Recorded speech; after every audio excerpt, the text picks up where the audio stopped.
नमस्कार, मैं हूं विनोद कुमार शुक्ला। अड्डा पर आपका स्वागत है।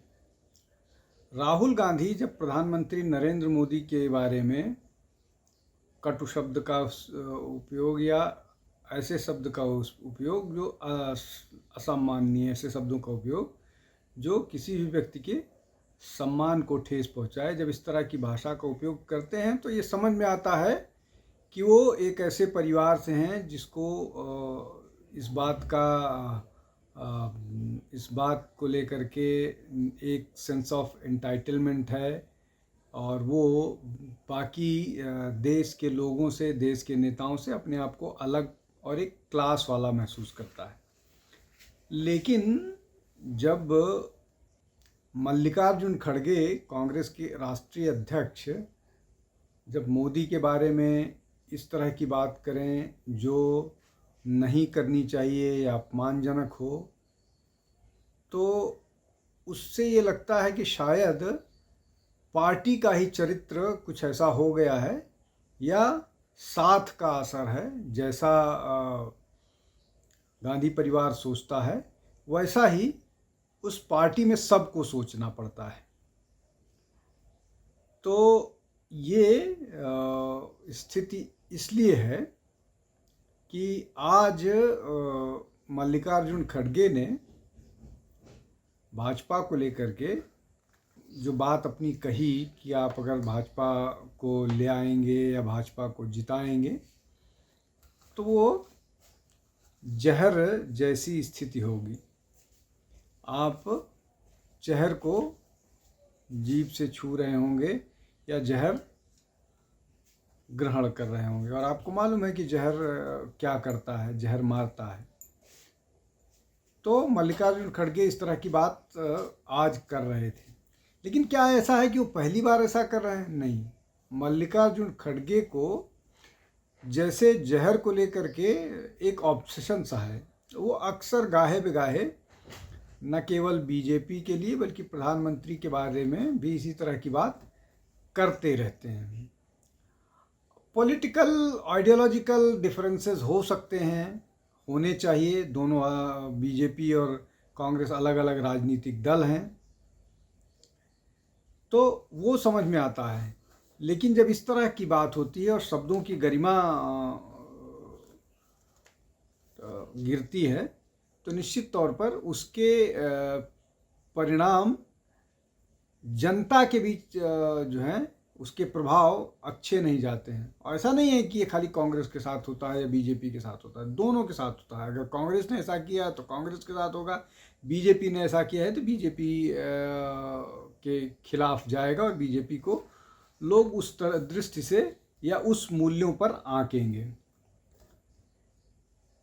अभी आज की बात जो हम कर रहे हैं वो इस पर ही कर रहे हैं कि मल्लिकार्जुन खड़गे ने बोला कि बीजेपी को वो करना विष की तरह से है, जहर की तरह से है। बीजेपी को साथ लाना या बीजेपी को चुनाव जिताना और बीजेपी को भगाना पड़ेगा, खदेड़ना पड़ेगा, इस तरह की। और ये इसमें कोई दिक्कत नहीं है। आप विपक्ष नेता हैं, यही बात करेंगे कि बीजेपी को खदेड़ना चाहिए और जनता को खदेड़ने के लिए उनके खिलाफ वोट करना चाहिए।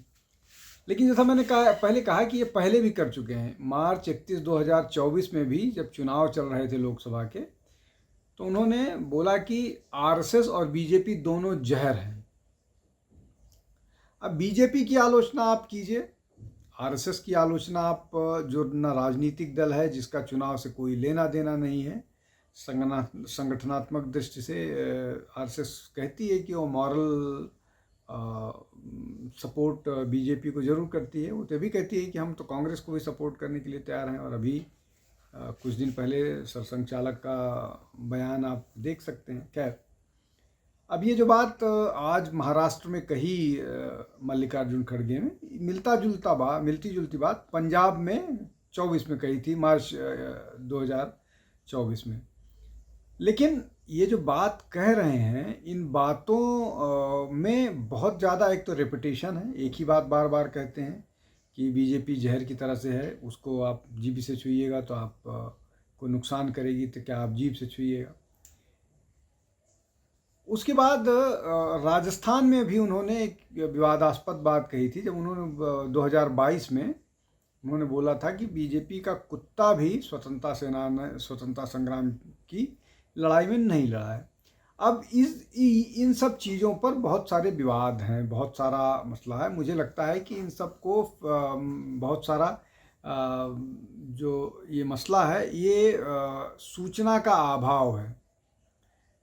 ये गर्मजोशी वाली बात तो ज़रूर हो सकती है, लेकिन इसमें फैक्ट्स का नितांत अभाव है। मुझे लगता है कि कांग्रेस को इस मामले में फैक्ट चेक करना चाहिए। रेटरिक तो बड़ा अच्छा है, लोगों को तालियां ज़रूर ले आएगा, लेकिन ये फैक्चुअली इनकरेक्ट है। हालांकि आजकल झूठ बोलने की एक परंपरा शुरू हो गई है, जो राहुल गांधी ने शुरू की है, और धड़ल्ले के साथ झूठ बोलने की परंपरा इन चुनाव में आई है। उसके अलावा सनातन धर्म और आरएसएस को लेकर के जो मल्लिकार्जुन खड़गे का बयान है, वो बहुत चला कि आप अगर नहीं जागरूक होइएगा तो सनातन धर्म और आरएसएस की हुकूमत आ जाएगी। अब आरएसएस और सनातन की हुकूमत से क्या दिक्कत है मल्लिकार्जुन खड़गे को? क्या सनातन की हुकूमत आना कोई नकारात्मक दृष्टि है? निश्चित तौर पर नहीं है। सनातन की हुकूमत, सनातन तो सर्वग्राही धर्म है, लेकिन ये स्टेटमेंट देने से मुसलमान खुश होगा, इस इंटेंशन के साथ दिया जा रहा है। और इसके पीछे इसका निहितार्थ एकमात्र ही है कि ये स्टेटमेंट दे करके वो मुसलमानों को खुश करना चाहते हैं। अप्रैल 2023 में मल्लिकार्जुन खड़गे ने मोदी को साफ तौर पर जहरीला सांप बताया था। तो ये जहर को लेकर के मुझे लगता है कि मल्लिकार्जुन खड़गे जी को कुछ ज़्यादा ही ऑब्सेशन है, और वो हर दूसरे चौथे महीने अपनी जहर वाली एनालॉजी ले करके आ जाते हैं। मैंने जैसा पहले कहा कि अगर आप किसी भी राजनीतिक दल से हैं और इस तरह की भाषा का इस्तेमाल करते हैं, तो इसको लेकर के जनता में नाराज़गी होती है। अगर किसी ने भी इस तरह की बात की है तो उसको उसका परिणाम भुगतना पड़ता है, झेलना पड़ता है।